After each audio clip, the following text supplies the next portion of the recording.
I walked away from a ruthless cartel to be the perfect father, only to find out my 16-year marriage was a calculated, sick trap. Back in my 20s, I was a violent enforcer. My life was nothing but turf wars and jail cells until I met Sophia. She was an ER nurse who stitched me up after a drive-by. I fell for her immediately. I had never wanted to be a good man until I looked into her eyes. So, I cut ties with the underworld. My older brother Victor laughed in my face and told me I was going soft, but I didn't care. The transition wasn't easy. A rival crew jumped me a year later. I had a loaded gun in my hand, ready to throw my life away for revenge, when Sophia called crying, saying she was pregnant. I threw the gun in the river and never looked back. I got my CDL, started driving trucks, and worked 80-hour weeks. We moved to a quiet suburb. I coached Little League, built a treehouse, and became the ultimate family man. Victor was always around, playing the fun uncle, while I was breaking my back on the road to pay our mortgage. But when my son, Mateo, turned 14, a switch flipped. The boy I raised started looking at me with pure disgust. He refused to hug me, rolled his eyes when I spoke, and ignored me completely. It broke me. One night, I actually broke down crying in my garage to Victor, saying I felt like a failure as a dad. Victor patted my shoulder and said, "Teenagers are just like that, Hermano. Just keep providing." For Mateo's 16th birthday, I wanted to surprise him by building him a massive custom gaming PC. I snuck into his room while he was at school to check the specs on his old laptop. He had left his Discord open. It was a private chat with my wife. Mateo wrote, "Why does he have to buy my car?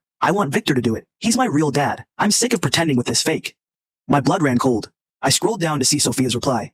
"Just play along for 2 more years, sweetie. Once he pays for your college tuition, Victor and I are taking the house, and we can finally be a real family. Stick to the plan." For 16 years, I abandoned my past, bled for a mortgage, and gave my entire soul to a family that wasn't mine. The brother I cried to and the woman who saved me had been playing me for a fool the entire time.